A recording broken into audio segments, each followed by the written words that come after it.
할렐루야. 오늘은 사도행전 8장 18절에서 22절까지의 말씀으로 은혜를 함께 나누겠습니다. 같이 봉독합니다.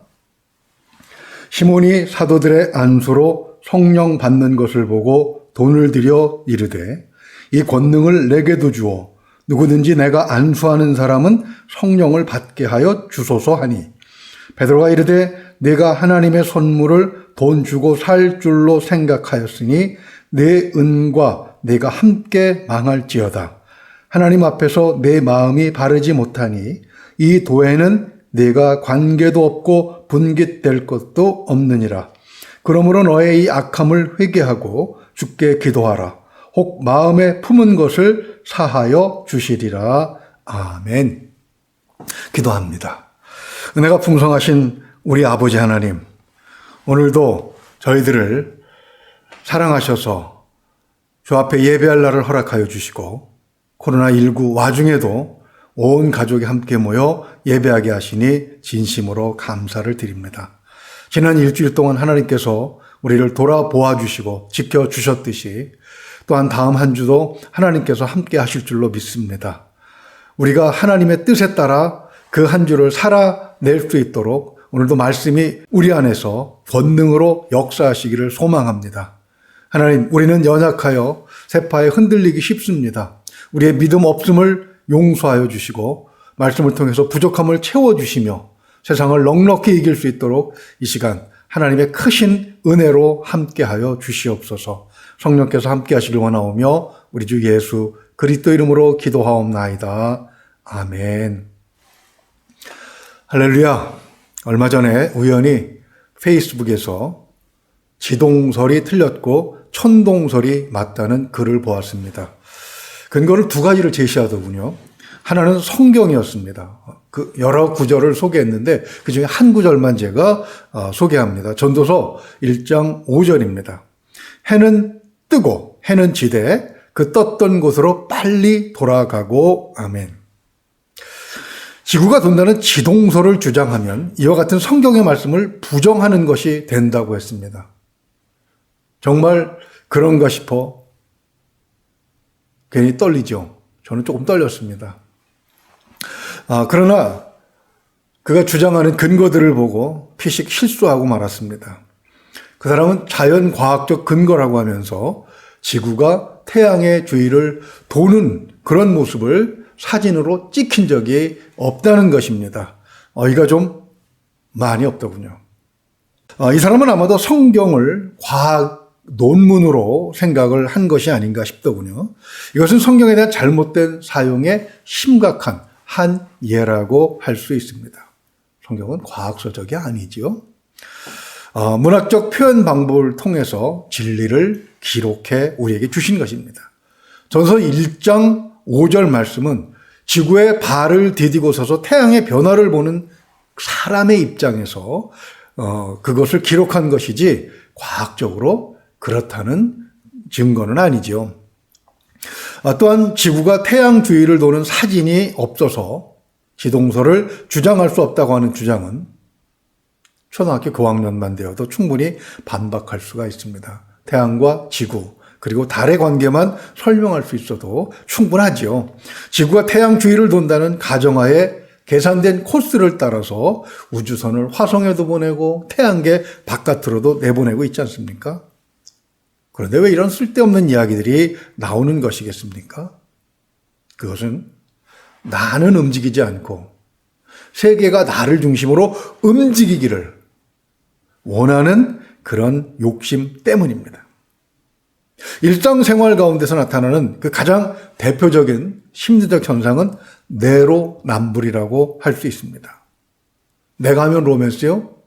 남이 하면 불륜이라고 하는 이런 사고방식은 자기중심적 사고방식의 대표적인 꼴불견이죠.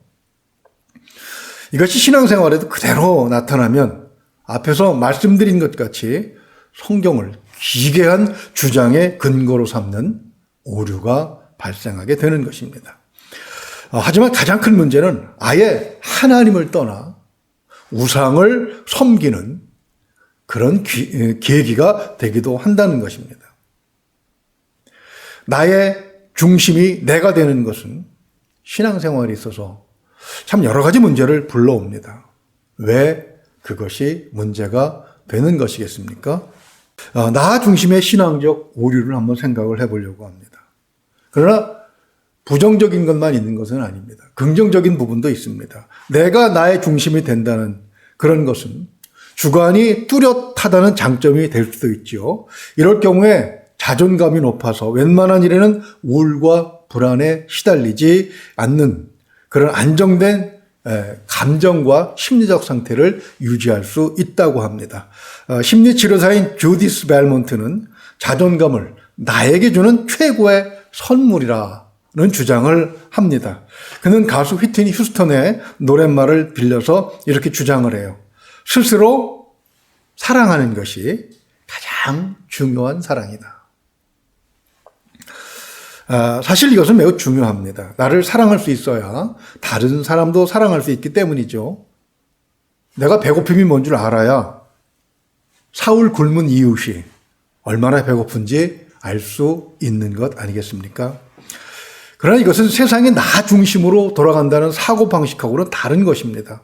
나를 사랑하며 사랑이 무엇인지를 알고 그 사랑으로 다른 사람을 사랑하는 것과 세상 모두가 나만 사랑해야 한다는 것과는 엄연히 차이가 있는 것 아니겠습니까? 그래서 나 중심의 생각은 부정적인 오류를 낳게 되는 것입니다. 내가 세상의 중심이라고 하는 사고방식은 심지어 하나님마저도 내 뜻대로 좌지우지하게 하는 행동으로 드러나기도 합니다. 출애굽기 32장과 열왕기상 12장을 보면 금으로 송아지 우상을 만들어 놓고 그 이름을 여호와라고 지어 부릅니다. 열왕기상 12장 28절 한 절만 봅니다. 이에 계획하고 두 금송아지를 만들고 무리에게 말하기를 너희가 다시는 예루살렘에 올라갈 것이 없도다. 이스라엘아 이는 너희를 애굽 땅에서 인도하여 올린 너희의 신들이라 하고 아멘. 이렇게 이스라엘이 하나님의 신앙을 버리고 미신적 신앙으로 타락하는 이유가 무엇이겠습니까? 그것은 내가 세상의 중심이기 때문에 나는 변하지 않고 하나님을 변화시키겠다는 그런 의지가 작동했기 때문입니다. 솔로몬이 성전 한 채 지어놓고 예루살렘을 온통 우상의 소굴로 만들어버리죠. 정략 결혼을 통해서 얻은 1,000명의 처첩들이 자기 나라에서 섬기던 우상들을 가지고 왔을 때 그것을 다 허용합니다. 하나님께서는 그 징계로 나라를 남북으로 나누어 놓았습니다. 그리고 북쪽을 여로보암에게 맡기셨어요. 여로보암은 이왕에 잡은 권력, 그것을 어떻게 누릴 것인가, 그것을 어떻게 지속적으로 소유할 것인가를 놓고 고민하죠.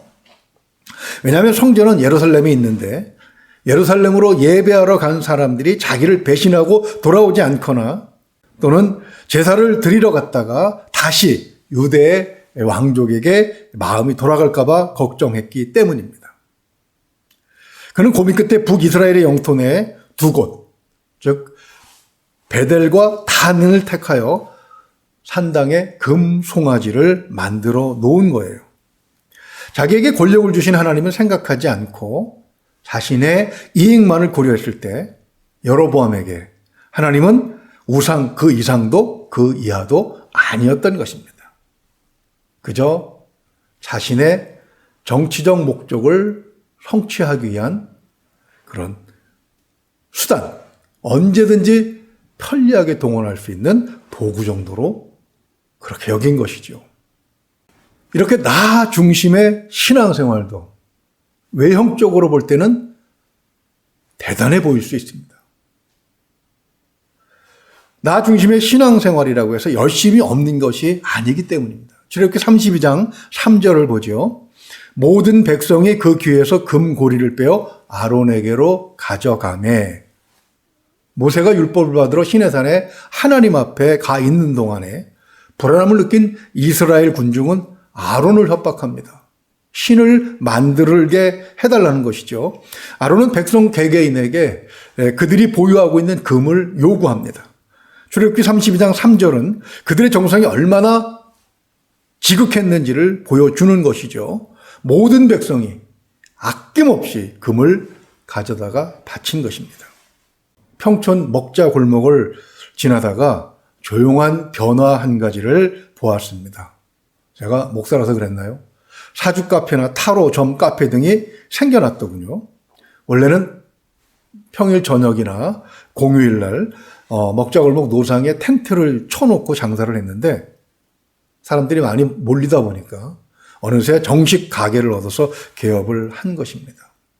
수요가 있으면 공급이 따르게 마련이지요. 그런 경제학 법칙에 따르면 많은 이가 이 점을 치는 집을 찾는다는 그런 뜻이 아니겠습니까? 참 마음이 언짢고 걱정이 되었습니다. 왜냐하면 코로나19 중에 많은 젊은이들이 교회를 떠난 것과 묘하게도 시간적으로 일치하기 때문이죠. 왜 이렇게 합니까? 돈과 정성으로 신의 마음을 어르고 구슬러서 자신이 얻고자 하는 것을 얻으려는 것입니다.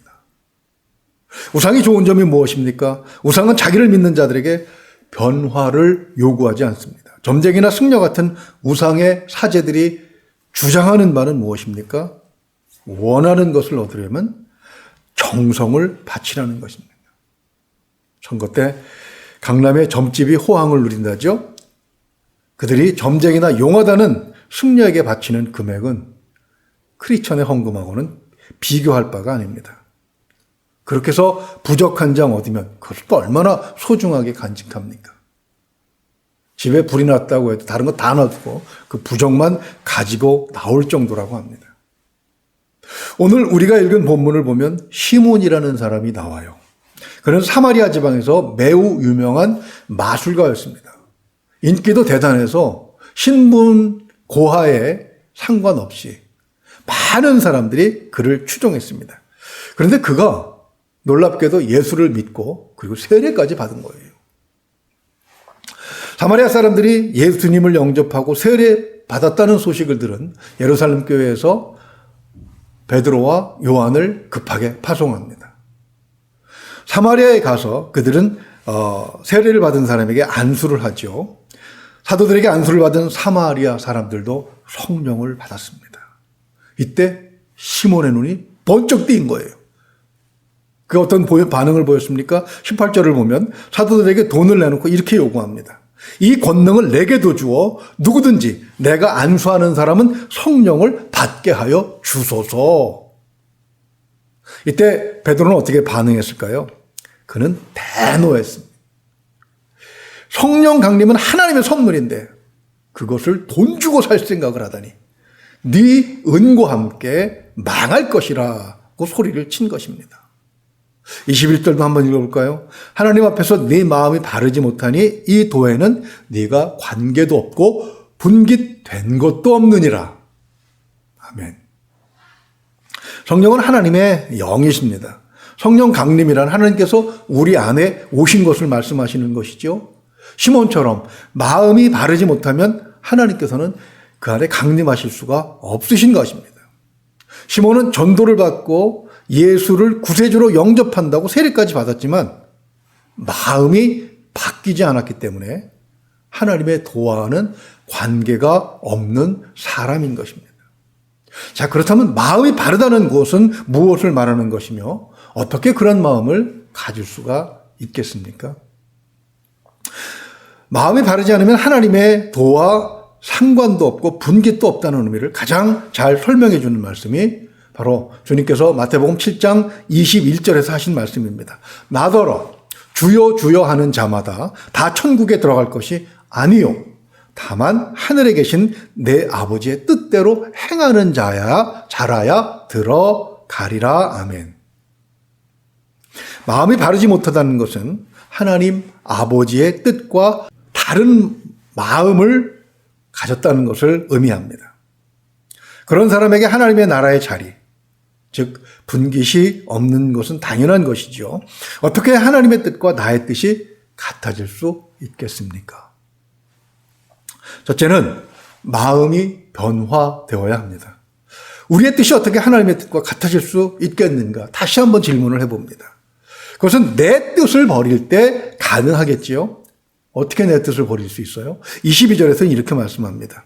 그러므로 너의 이 악함을 회개하고 주께 기도하라. 혹 마음에 품은 것을 사하여 주시리라. 첫 출발은 회개하는 것입니다. 회개란 지난 일이 잘못된 것임을 반성하고 다시는 지난 날과 같은 삶을 살지 않기로 결심하는 것입니다. 즉 마음과 삶의 변화를 추구하는 것, 그것이 바로 회개지요. 그런데 우리 마음은 마치 스프링이나 고무줄 같은 특성이 있습니다. 잔뜩 늘려놓아도 도로 원위치 되는 거예요. 마음을 변화시키는 것이 얼마나 힘든 것인지 사도 바울은 고린도전서 15장 31절에서 나는 날마다 죽노라 이렇게 고백을 합니다. 어제와 다른 변화된 나를 끊임없이 추구하지 않으면 우리는 미신을 믿는 신앙을 가진 자들과 별 다를 게 없을 수도 있다는 것입니다. 나는 변하지 않고 하나님께서 나를 위해 변하시기를 바라기 때문이죠. 하나님께서 내가 원하신다고 변하실 수 있겠습니까? 하나님은 1.1핵이라도 변화가 없으신 분이시죠. 내가 원하는 하나님으로 변하신다면 이미 그 하나님은 하나님이 아닐 것입니다. 결국 내가 변화되지 않으면 하나님과 나는 아무런 상관이 없는 사람이 되어 버리는 것이죠. 회개로 끝나지 않고 회개에 이어서 기도를 해야 합니다. 그렇게 회개를 하고 변하고자 하는 노력이 있으면 변할 수 있겠습니까? 어제 회개를 하고 오늘 같은 잘못을 또 범하고 또 회개를 하고 또 반복한다고 해서 궁극적인 변화는 모색할 수 없습니다. 같은 죄를 자꾸 범하게 되면 쓸데없이 자존감만 낮아져서 별것도 아닌 일에 우울하고 불안감에 시달리게 될 뿐입니다. 이것을 이기고 실질적인 변화를 이끌어내는 방법이 있습니다. 그것이 무엇이겠습니까? 사도 베드로는 본문 22절에서 두 번째 제안을 합니다. 주께 기도하라고 권면한 것입니다. 회개한 후에 기도는 회개한 그 행위를 다시는 반복하지 않게 해달라고 하나님께 매달리는 것을 말합니다. 이것은 그냥 때를 쓰는 것이 아닙니다. 기도는 하나님과 의사소통이죠. 일방적으로 이거 주세요, 저거 해주세요 라고 조르는 것이 아닙니다. 우리가 하는 기도는 항상 성경에 근거를 두고 해야 합니다. 우리가 하나님 앞에 변화를 유지할 수 있게 해달라고 기도할 수 있는 근거가 어디 있습니까? 에레미야 31장 33절을 찾아보겠습니다. 그러나 그날 후에 내가 이스라엘 집과 맺을 언약은 이러하니 곧 내가 나의 법을 그들의 속에 두며 그들의 마음에 기록하여 나는 그들의 하나님이 되고 그들은 내 백성이 될 것이라 여호와의 말씀이니라. 아멘. 회개 후에 변화를 추구하는 기도는 바로 이 말씀을 의지해서 드리는 것입니다. 하나님의 언약. 즉 하나님께서 하나님의 법을 우리 속에 두어 마음에 기록하게 하신다는 약속의 말씀이 바로 우리의 기도의 근거가 되는 것입니다. 하나님이 회개했습니다. 그러나 혼자서는 이 죄를 반복하지 않을 자신이 없습니다. 하나님께서 예레미야 선지자를 통해서 약속하신 말씀을 의지하오니 하나님의 법을 내 마음에 하나님의 능력으로 새겨 주시옵소서 라고 기도해야 되는 것입니다. 그렇게 기도하고 끝나는 것이 아니라 기도하고 하나님께서 도우신다는 사실을 믿으면서 돕는 하나님과 동행을 해야 되겠죠. 이것이 세 번째 조건입니다. 사도 베드로는 본문 22절에서 주께 기도하면 혹 마음에 품은 것을 사하여 주시리라고 변화의 가능성을 제시합니다. 왜 주실 것이다 라고 확실한 답변을 못하는 것이겠습니까? 그것은 두 가지 이유가 있습니다. 하나는 주권에 관한 것이죠. 즉 우리를 용서하시고 또 그렇지 않고 버려두시는 것, 즉 유기하시는 것은 모두 하나님의 뜻에 달려있기 때문입니다. 그러나 나머지 하나는 겉과 달리 시몬의 속마음이 변화되고자 하는 의지가 없을 수도 있기 때문입니다. 베드로가 아무리 성령에 충만해 있다고 하더라도 사람의 속을 다 알 수는 없습니다. 시몬이 정말 자기의 잘못을 인정하고 변화되고자 하는 그런 의지가 있는 것인지, 아니면 그가 돈을 주고 성령을 구매하려고 했던 것처럼 당장에 성령 충만의 현상을 체험하고 싶어서 그런 척한 것인지 알 수 없다는 것입니다. 그것을 파악하실 수 있는 분은 오직 하나님뿐이시지요.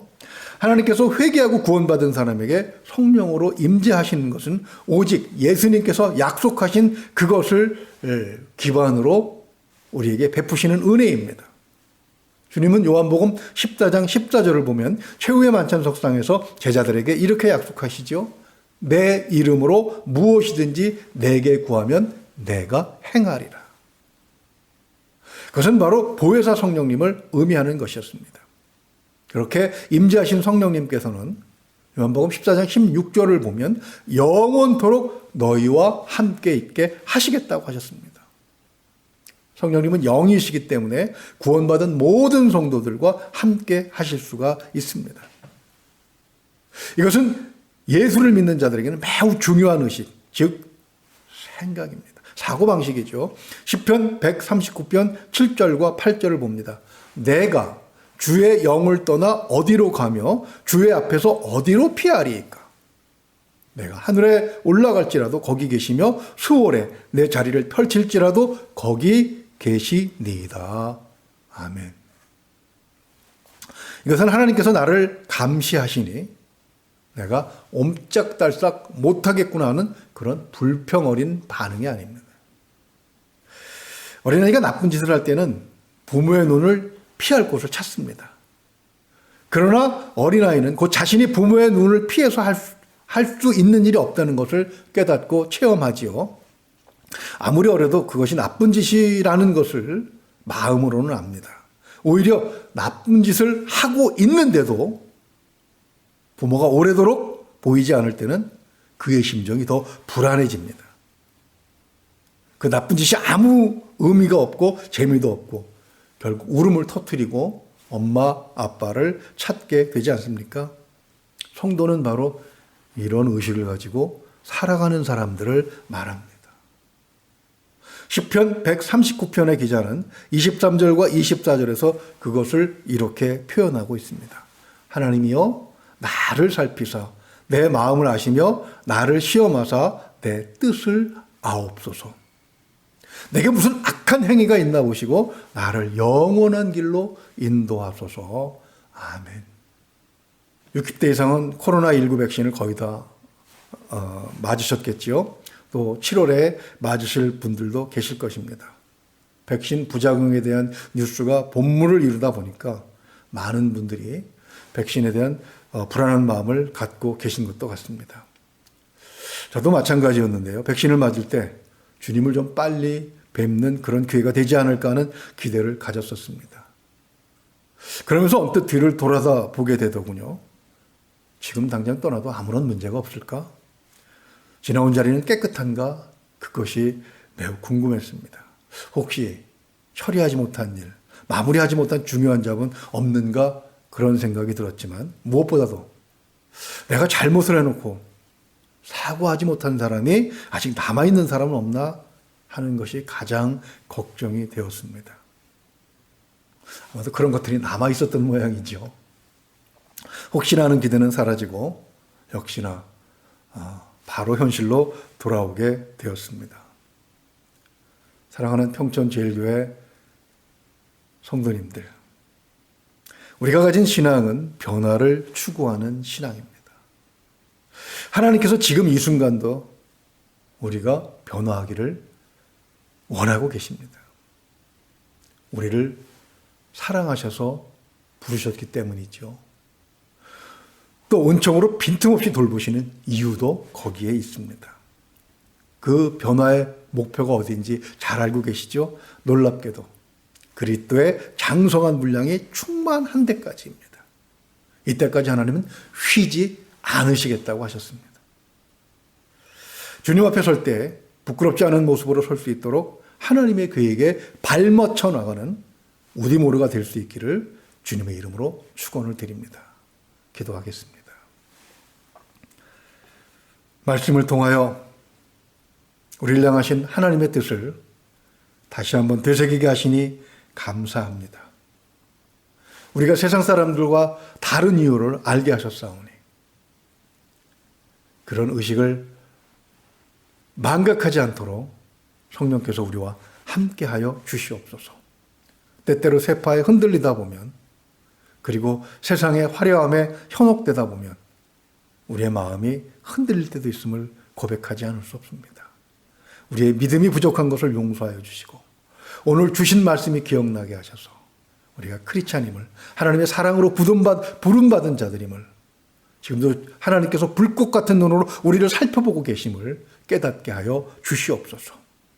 항상 하나님 앞에서 살아가는 존재로 하나님을 의식하며 필요할 때마다 하나님의 이름을 외쳐 부르며 하나님께서 돕는 손길을 보내실 때 그것을 마음껏 누리고 체험하며, 그리고 우리의 의식 속에 주님이 기뻐하신 일을 찾아 행하는 그런 의식을 가지고 살아갈 수 있도록 하나님 말씀 가운데 역사하여 주시옵소서. 성령께서 다음 한 주도 우리와 함께 하시기를 원합니다. 힘들고 어려운 상황이 1년 6개월이 넘게 지속되고 있지만 지금까지 보호해 주셨던 것처럼 앞으로도 보호해 주시고 붙들어 주시고 전화 위복의 계기로 삼게 해 주실 줄로 믿습니다. 모든 것을 주님께 의탁하오며 우리 주 예수 그리스도 이름으로 기도하옵나이다. 아멘.